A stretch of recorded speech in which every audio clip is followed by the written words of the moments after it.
So hello and welcome to another episode of the ICC Academy Livecast, a new podcast series where we take a deeper dive into global business trends and ideas.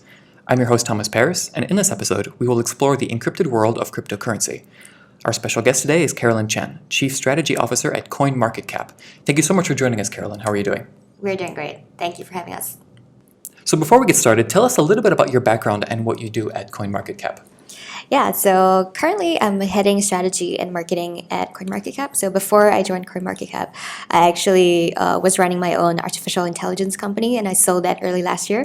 So someone told me that if you can read AI papers, you can definitely read blockchain papers, and it's an interesting technology. So I definitely took some time to do that. So I think I spent about a month reading all kinds of white papers about blockchain, understanding the technology, things like that. So I think it was a pretty fun time, and Right. I think I started to really believe in the potential of the technology. And so I started to look for a place where I can actually get to learn more from people who are actually working on some of these projects.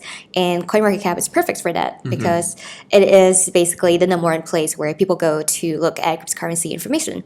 So I think even right now, worldwide, CoinMarketCap is still the number one site for crypto info by traffic. So far outstripping many of the other info or even just exchanges in the space. Right. So for us, I think right now on Alexa, our rank is about 350 globally. So pretty much it is still a little bit dependent on the market. So early, so people are definitely still attracted to crypto because of the kind of ups and downs, the volatility in the market. Right.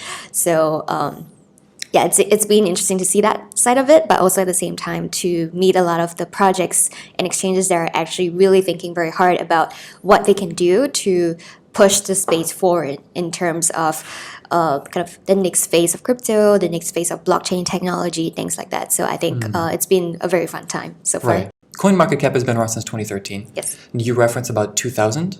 Yes, more than 2000. Yes. More than 2000, okay. So how have things changed from 2013 to now? Yeah, I think quite a lot has changed. So in 2013, when we started, that's about a couple years after Bitcoin came out. So Bitcoin was released in 2009. And that's when people really started to understand, wow, this is kind of revolutionary, but still very niche. So I think in 2013, that was also a similar cycle where people started to kind of gain awareness of Bitcoin and Bitcoin generally, as opposed to blockchain technology. But so at that point, there were a lot of clones of Bitcoin. For example, people were just kind of cloning the code and then making another project off of it. We also see later on a lot more interest in proof of stake, which is another mechanism. So Bitcoin is using this consensus mechanism called proof of work, which is basically a way for people to prove that they have done something for the network. So how that works is they put in some of their mining power, which is electricity, to run machines that solve computational code, and that helps you secure the blockchain over time because people are actually Spending real money, assets. exactly, Right. to secure that blockchain. So after Bitcoin, I guess there was a kind of more interest in proof of stake because proof of stake is more energy efficient. People spend less energy trying to secure that because it's more kind of based on how validators are selected based on factors like whether they have more assets, they have less assets, how often they've been trying to validate on the network, things like that. So after that, we do see kind of evolution to other forms as well. For example, kind of bigger kind of fat protocols where looking at things like Ethereum. And that kind of as a growth, we see people looking at how can we use the blockchain to also run computational code on top of it to do things like smart contracts. So that came up around 2017. So that's when I think it really hit the mainstream because people started to have their imaginations captured we can do actually a lot of stuff with this technology. And obviously the first thing that people did with it is to fundraise. So we got a ton of ICO projects. I think that wave has kind of also come down a little bit. I think people are still kind of looking at that wave in a different way with initial exchange offerings, IEOs. But really at this point, I do see more interest in things like non-fungible tokens, which is basically like an asset that nobody else can kind of make a copy of. So, for example, like CryptoKitties, which is like virtual cats that are based on like a genetic, like the genetics are embedded on the blockchain. So, like the cat that you have would be very unique out of like 4 billion possible genetic mutations and possibilities. Interesting. Yeah, and then like I think that has also captured a lot of gamers' imaginations because now they can see like if I have an in-game token here, can I also exchange that for a different game tokens or items? So there's that, and then I think something more relevant here would obviously be security tokens. People have talked a lot about that, like how do we offer just kind of tokenized securities or non-securities, but are asset-backed. So for example, there's goals. You can back it with property. You could back it with even just like things that you own. For example, like some luxury brands are looking at whether or not you can, let's say, own a very small piece of jewelry, and then they can, as they kind of rent out some of these items, you can actually get a return from it, or maybe you can own some of it as it gets sold, for example. So kind of like the asset based or asset backed technologies, I think a lot of people are looking at that as well. And yeah, and I guess for the big companies, they're also super interested in blockchain technology. A lot of them are looking at things like how do we have proof of concepts around logistics, supply chains, stuff like that. So I think there has been lots of improvements over time, a lot of proofs that have gone onto market. So even like the Singapore government, they had a kind of arrangement with the Canadian government with Project Ubin. So basically, they were actually showcasing how they can use some of these like cryptocurrencies to have that kind of exchange across different countries in a kind of seamless manner. So I think lots and lots of changes over time, especially recently. I think with the institutional interest, with the regulatory interest, a lot will start to change in the next couple of years. Right. And we're going to get into that, especially on the regulation side and where you expect this industry to go. But my question is, from a strategic point of view, which is your forte, what are the origins of cryptocurrency? Where did this originate from? We can talk about, for example, Bitcoin, which I think is considered as one of the first, or if not the first, cryptocurrency. Where did this idea come from? Was it completely revolutionary at the time? Was there nothing like it, or what were the stepping stones that led up to Bitcoin? Yeah, I think it's an interesting history of like how Bitcoin came about, because I think with Bitcoin, it definitely was revolutionary because people had never solved the double spending problem. So people, like when I have a piece of cash, if I give it to you, it's yours. Like there is no way to kind of duplicate that because physically you can't do that. But because of the way that the internet has boomed over time, like there are lots of things on the internet that you can just copy. So like music, like books and things like that. So there's no real way to kind of really track like who can copy and just distribute that. And I think that's the same way with money. Like how do you tell when someone has spent a virtual currency, not once or twice, but like maybe they could also take that and convince you that they have not spent it yet, and then you would take that and later realize that you can't actually use that. So I think how Bitcoin came about is actually really tied to a concept called the triple entry accounting. So we are all used to double entry accounting, where just kind of like credit and debit, there's that balance. And I think the triple entry side of things is basically putting like the kind of basis of blockchain, which is, can you also have a ledger that shows that this happened on top of the credit and debit? Publicly. Yes, publicly. So I think that's why Bitcoin was revolutionary, because like if you think about like how money would become different if like everybody could keep a copy of it, you didn't have to rely on a third party to really settle that. You'd have to trust someone else to who might be able to take away our money or like change and something on their ledger and things like that. So I think the roots of Bitcoin are very slightly more anarchistic as opposed to I think right now it's a lot less of that. Like people have found ways to use that kind of triple entry accounting system beyond money. Like you can use it for digital rights, like I said. You can use it for authentication for origin. Exactly. Right. Yeah. Exactly. So like tracking supply chains and all that Right. stuff. So I think there has more and more kind of proven cases that goes beyond money, but Bitcoin was definitely the genesis of that movement where like he put together all these different concepts around accounting and how to get everybody to validate it. And also at the same time get people to solve these problems like that are computationally hard so that they could expand real world systems so that the blockchain would be secured. Because if you go back and change something, change an entry on the blockchain, you actually have to reproof that you like everything else, you have to hash it like the whole way, and therefore you have to expend way more energy than like 51% of the network. So that's why with the concept of 51% attack, basically you have to own more than 51% of the hashing power in order for you to outstrip everybody, because the longest chain is the one that everyone trusts, right? So that's why with Bitcoin right now, like with so many miners, with so many people really watching the kind of full progress of how everything is going on the blockchain, like it's pretty difficult, I would say almost impossible, to hack the network by taking over 51%. Because how much hashing power would you need in order to outstrip everybody that's trying to also secure the network? And I think another kind of interesting point that was brought up was if you secure the network by putting in resources, you would get Bitcoin for it. Yes, 12.5.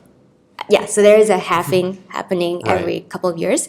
So, and the kind of difficulty also adjusts based on how many people are actually working on the network. So over time, I think like with all these different mechanisms, like really intricate but put together, that's what made Bitcoin very interesting to people, and that's why it was revolutionary. And so I think that really formed the basis of how this art came about. And I guess the second wave was, as we talked about, like Ethereum. Like Ethereum is basically focused more on outside of money, like what else can I use the blockchain for? And so that concept of using smart contracts, which is basically self-executing contracts based on some inputs, like that has also a big range of possibilities as Right. well. Do you think there is a fear that at the rate that technology is going, that the computational power from the devices that we have will outstrip or develop faster than the difficulties of actually getting the Bitcoins, in a way where even though there is an inherent protection within the Bitcoin, that the technology would advance faster and that it would allow for a private individual or a company to be able to mine Bitcoins much faster than the general public would be able to? I think it is probably not possible just Okay. because like that difficulty actually adjusts pretty automatically. Okay. So I think like there's like a ton of like kind of technical explanation behind Right, how okay. that works, but I think that just in general it would be very difficult. And also the other part about it is because everyone around the world is rushing or putting all their resources into also security networks so they can also get Bitcoin. And like as Bitcoin becomes more valuable, less and less supply of it will be mined out of Bitcoin. People will like at some point, I think in 20 something or 30 something, we would have all Bitcoins mined, all 21 million of it. So at that point in time, I think like it would be as we head towards that, like there will be more and more people who will be really putting resources into that. So like it's very difficult for any one person to be able to advance technology that fast that like other people won't also be doing and take over like 51% of the network. Right. It's Okay. very That's improbable. good. Yeah. So maybe a question that's a little bit related to this is you alluded to earlier that there are real world cases of cryptocurrency changing the way that companies do business. Do you have specific examples for where you expect this to go going forward for individuals but also for companies, whether it is something that is starting now either at a regional level or at a global level, of where cryptocurrency is going? Yeah, I think there are many different ways that could go. I think from an individual level, some of the interesting trends that I've seen. We have a lot of traffic to the site, so sometimes we can look at like geographically where everyone's coming from. So I think last year when Turkey hit their debt crisis and they had some inflation on their currency, a lot of them actually rushed out to convert that to Bitcoin. So just last year, Turkey was top 10 on our total visits to the site because more and more people were interested in Bitcoin. So I think like for countries like Turkey or like Venezuela, we see like an increasing trend, especially every time there is a big macroeconomic change in their country, there's a spike generally in interest in people actually buying in terms of volume and also at the same time in terms of traffic because they come to check more often like how their holdings are doing. So I think it is actually quite fascinating to see how that kind of changes in the world affect kind of buying and selling habits of cryptocurrencies. And I think like it does serve a good purpose because like basically they can put their money in a slightly more secure asset. I think like volatility is something else that we could talk about, but in general, like overall, I can see that Bitcoin is trending up, and it is a good store of value. So I think most people do see crypto as a way to currently store their value if their countries are going through some sort of kind of changes or uprisings or kind of changes within their economic systems and things like that. So it is an alternative that they could look into, and I think that's probably temporary. I think like a lot of the governments around the world are actually looking at how do they actually implement some of these mechanisms for immutability, for being able to secure their own national currencies in the same cryptographically secure way. So I think that there is that. And then recently we had news from Facebook that they're going to launch their own Libra cryptocurrency. So I think that is also something cool to keep an eye on because of Libra, like for example, the government of China is actually looking at how do they accelerate their efforts on having their own national cryptocurrency in a way that, you know, like they could secure their kind of competitive advantage over their currencies that's not kind of eroded away by a kind of international or global currency that's not really in their control. So I think a lot of it is obviously quite fundamental. Like as people think about crypto, it makes them question like what is the value of money? Like what is the value of our economy? What's the value of having government and so forth? And maybe that's not a bad thing because some people are obviously afraid. They're like, oh, like if people start questioning that all the time, like does that cause a lot of issues for like the way that we want to run our societies or run our governments? But I think it's probably a good thing that people are thinking a lot about how can I change my government? How can I change the way that I'm thinking about store of value and exchange of value globally? And I think like that's a trend, like a big macro trend that like we have all seen. Like as things globalize, as people become more educated, more connected, there needs to be a way for us to connect all of it. And I think crypto is just kind of one of the elements of that macro trend. Do you envisage a future where, similar to how certain currencies around the world are pegged to the dollar, that they would be pegged to a digital currency in the future? I think there will be a future where people can, let's say, so now we have 2,000 plus cryptos on the site. And I think one possible scenario is people can just choose whatever crypto they want. Maybe like it will whittle down to like a small basket that like they prefer, that like makes sense for their own economic or societal kind of structure. And then they would stick to that. And I think ideally that these cryptocurrencies would be global, not controlled by a single government, but kind of collectively. No, I mean like they would be used as a benchmark for their own local currency. Do you see that happening similar to how certain currencies are pegged to the dollar? It's possible. I think people will want to do that, but I think like the ideal would be something that's not necessarily pegged to a single economy, but it's something that's more global. Okay. Yeah.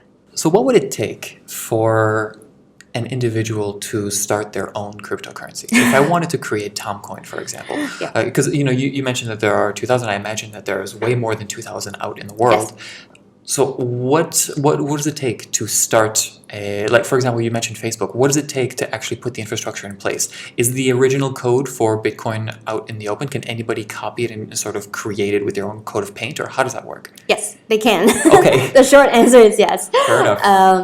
And I think people do that, like just for experiment, like an experimental kind of states. Like they're like, well, it seems pretty easy. Like if we can just clone this code and do something with it different, slightly different, and like call it my crypto. So definitely some cryptocurrencies that are based on that, but there are also significant differences or departures away from how some of these work fundamentally. So, for example, Ethereum or some of the other kind of protocol type platforms, they actually make it really easy for you to issue your own tokens. So you could definitely go to Ethereum, like find the code, and like within like just a few changes, you could launch your own Tomcoin, and and this would be a token that lives on top of that blockchain. So that would be the platform for which there is a standard called ERC20, and you can use that standard to basically interoperate. So like I have ERC20, you have ERC20. They have different values, but they're based on the same standards. So it's very easy for us to interoperate based on the coin structure itself. Okay. Yeah. So with so many players in the market, how, and this I guess is a transition to CoinMarketCap proper, but how is the value of each coin determined? Yeah. I think ultimately it doesn't really change from classic supply demand. Like there will be people who demand a certain coin because they believe that there is like it's valuable. Maybe the technology is valuable. They believe in the team. They believe in like the community has like spent a lot of time building on this protocol, for example. So I think there are multiple factors, very similar to like fundamental analysis that you would do for any kind of asset. People would also do a lot of that for crypto.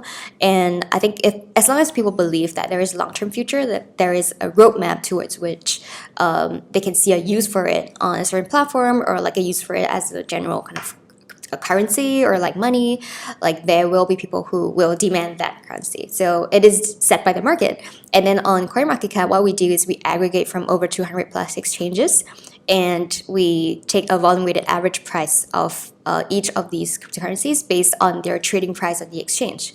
So I think it is a kind of more global representation of what that currency looks like across different markets, across different countries, across different exchanges, and then we give like a global average for what that asset is priced at the current point in time. And how has regulation played a role in cryptocurrency today? I think it's playing an increasing role in crypto. I think previously, like, it was very niche, like very few people really cared about it. But especially in the ICO boom in 2017, like people had horror stories of how they mortgaged their houses or sold all their assets to buy Bitcoin at the highest point. So like I think a lot of it in the short term is very focused on regulation around speculation. So like how to protect consumers from themselves when they are investing in cryptocurrencies. But I think increasingly they are also looking at how they can adopt it into their own system. So kind of the underlying technologies. There are people focusing on, say, enterprise blockchains, things that would only be held by a consortium rather than a single player or like with the entire community. So Bitcoin as a model would be the entire world, like whoever wants to participate, right? And then there's like kind of more control, which is let's use blockchain technology, but only limited to a couple of people within our supply chain or a couple of people within our banking system. And then we could use that as a way to quickly transact rather than having to go over a slower kind of legacy system or to actually have to deal with some of the problems that we have around reconciling numbers or reconciling where goods are moving, for example. So I think the technology itself has taken off. Like people are recognizing that beyond a database, we can also use that to secure like how like the kind of protecting where the goods are going or understanding how to track that data and use that data in a way that's like immutable, so nobody can change it along the way, things like that. So I think that immutability has come across quite strongly for a lot of the regulators as well as a lot of the enterprises.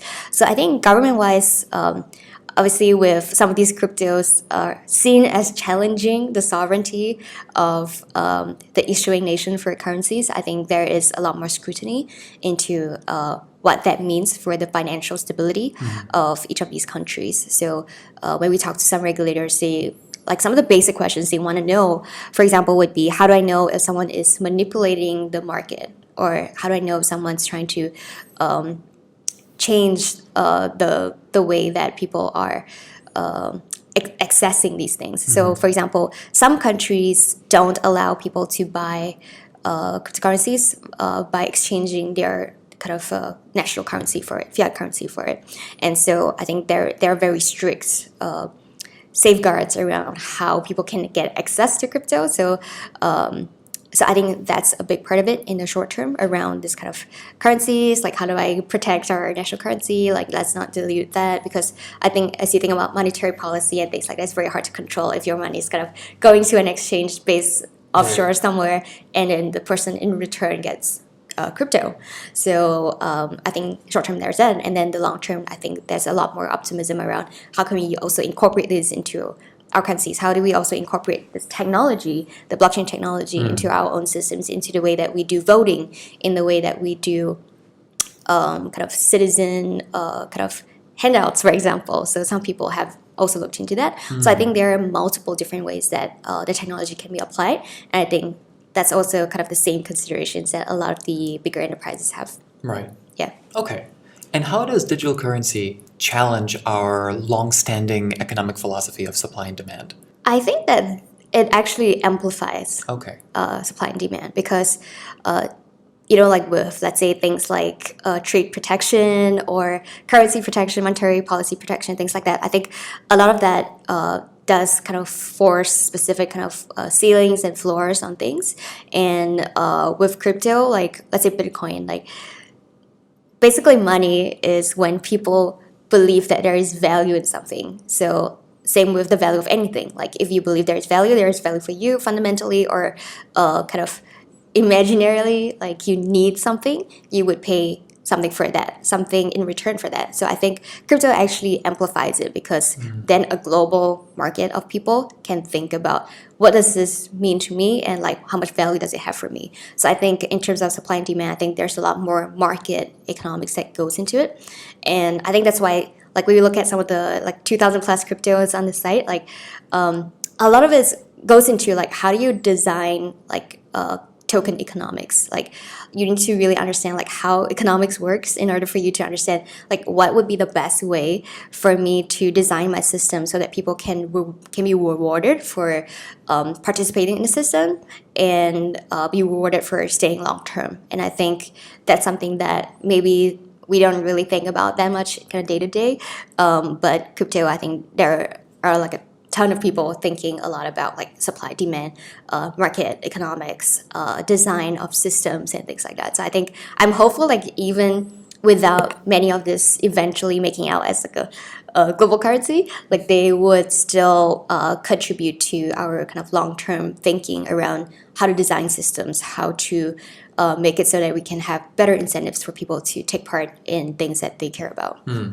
And what are, and it goes along with what you just said, what are the biggest misconceptions or the perceptions that the public has about crypto that sort of frustrates you because it's so far from the mark?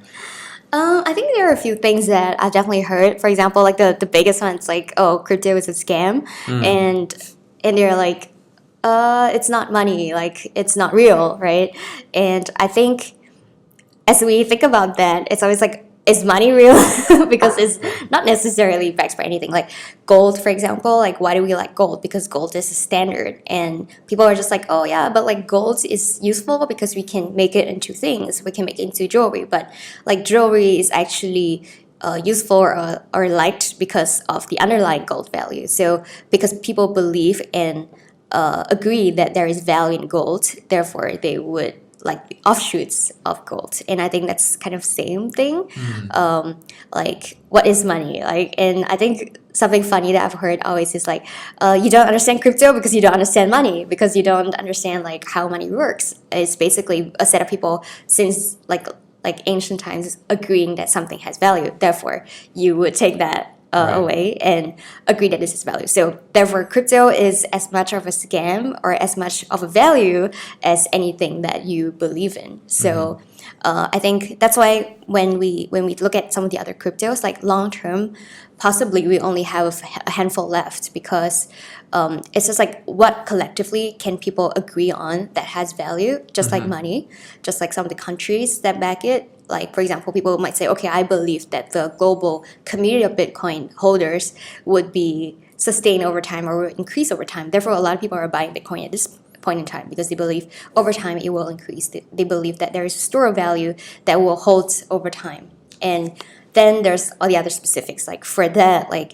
does 21 million as a supply make sense? Like how do we think about like deflationary economies that we can see in Bitcoin and so on and so forth. But yeah, I think overall, like there is that kind of Right. feel for, yeah. And speaking of fear, do you think that there are some industries that have not adopted crypto yet that, if they did, would make a big difference?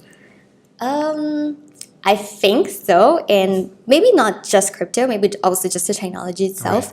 Although, like, I do argue that it makes more sense for it to have a crypto attached to it. So, for example, let's say we talk about very prominent examples like Walmart has a has a blockchain tracking system for cabbage, for example, right? So they track from farm to their stores, like how the cabbage is doing.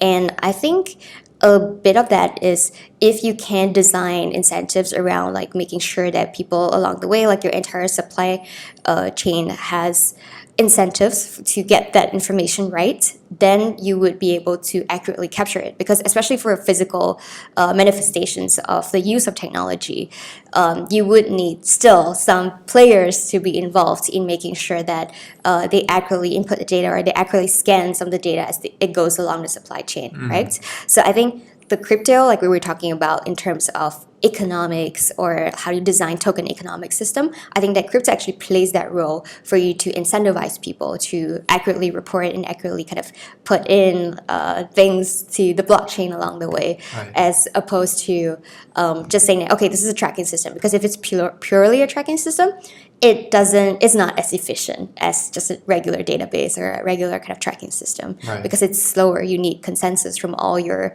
players along the way to say that I agree that this is what I saw, and I agree that this was what happened. So because of that, slightly more like you compensate that speed with having more accuracy or more kind of mutability, non-fungibility along the way. So as we start to close out the conversation, is there anything else that you wanted to close on? Maybe something specific that you wanted to leave the listeners with?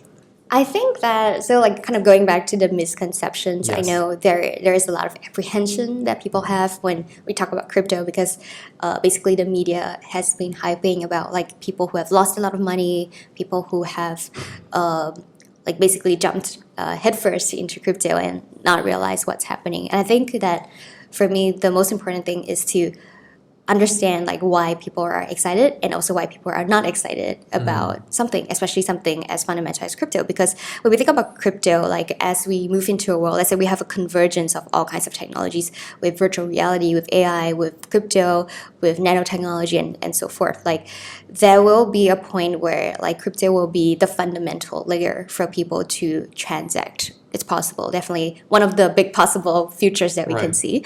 And I think it's important while we are still at the cusp of like just early days of exploring what we can do with crypto to understand why there is so much excitement around the technology. Like I think ultimately it may not be all the cryptos that you see today, but just looking at why crypto can fundamentally change the way we think about store of values, how we can think about a medium of exchange. So from person to person, peer to peer, you don't need an intermediary, and like, nobody can take things that you own away from you. I think like fundamentally that's something that would be different from the way that we think about things now, because we have to trust someone else to do that for us. So therefore, I always say like do your own research. Like if you are skeptical, that's fine. I think it's good to be skeptical. It's good to like look beyond the people trying to tell you like just buy Bitcoin, like you won't regret it. Like I think that's just one side of it. Like speculation is just one side, but thinking long term into the future, I think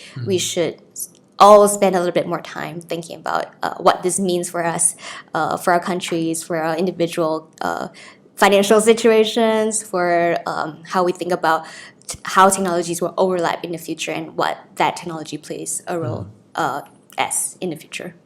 So I have one final question for you. Yes. So what does the future look like for banks in a world with distributed ledgers and blockchain? I think that's a really interesting question. I'm not sure I'm qualified to answer that. Maybe from your own perspective. Yeah.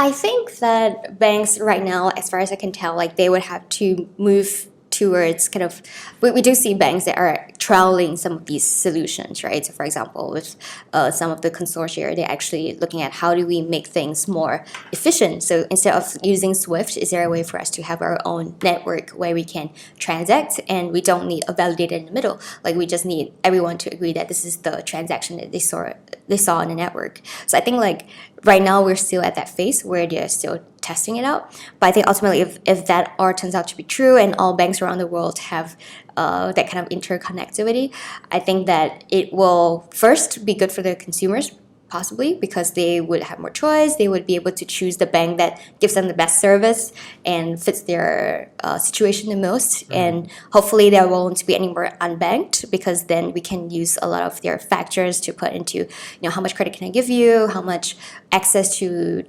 credit and other kind of financial instruments you would need.